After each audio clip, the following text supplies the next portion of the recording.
All right, let's get right into it.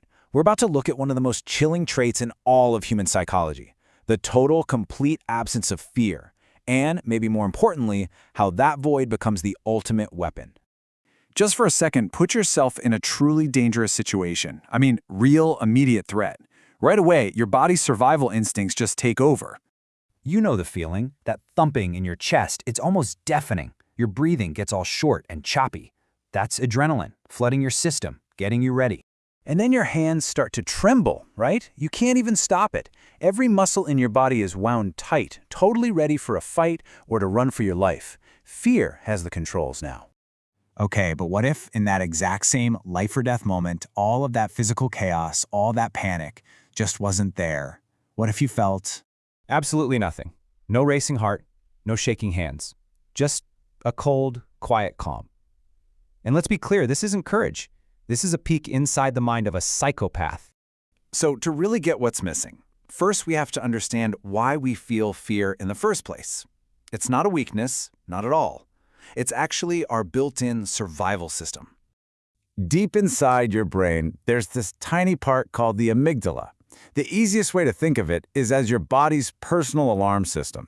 The second it picks up on any danger, it smashes the big red button, setting off that whole body reaction we just talked about. And when that alarm goes off, it's priming you for one of three things, right? The classic responses. You either fight the threat, you run from it, or you freeze up completely. This system has literally kept our species alive for thousands and thousands of years. So, what happens when that alarm system is just broken? Because in a psychopathic brain, that wiring we all depend on is fundamentally different. Brain scans show us something pretty shocking. When a normal person is shown a threatening image, their amygdala lights up like a Christmas tree. I mean, the alarm is blaring. But in a psychopath's brain, you get, well, almost nothing. Just a little flicker. The alarm is either incredibly weak, or it's just completely silent. And this isn't just some weird fact for a textbook, it has huge real-world effects. This quiet in their brain lets them stay unnervingly calm under insane pressure. It lets them take massive risks that you or I would never even consider. So this leads to a pretty big question. If they don't feel fear, how do they manage to blend in so perfectly? Well, the answer is their greatest and most powerful tool, mimicry. Seriously, think about that. Our entire society is built on unwritten rules of emotion. So how does somebody without a key emotion like fear just walk among us without being spotted instantly? And here is the absolute key to it all. They don't feel fear physically, but they understand it intellectually. They've studied it their whole lives, almost like it's a second language. They know all the words, the grammar, the expressions. They know exactly what it's supposed to look like. They have a method, a kind of three-step process. First, they observe. They watch us like a hawk, studying how we react when we're scared. Then, they analyze it all, breaking our genuine emotions down into a checklist of cues. The right words to say, the right way to hold your body.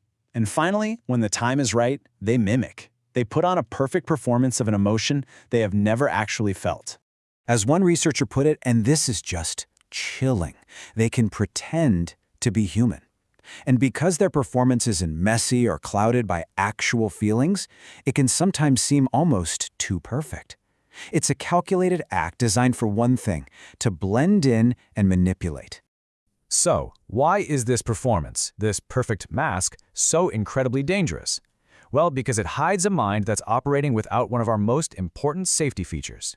For most of us, fear is our internal brake system.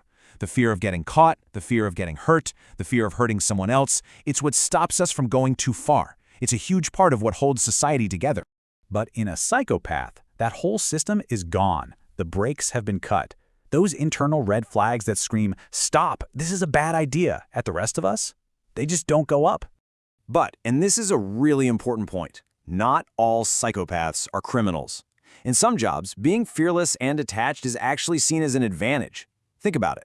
A ruthless CEO, a stone-cold lawyer, a surgeon with nerves of steel.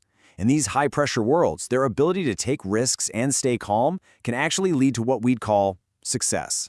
Which kind of leaves us with one last, very unsettling idea to think about. When you look around, who's really the scariest person in the room? It's probably not the person who's obviously angry or upset. The most dangerous person might just be the one who feels nothing at all, but has learned how to put on a perfect show of fear just for you.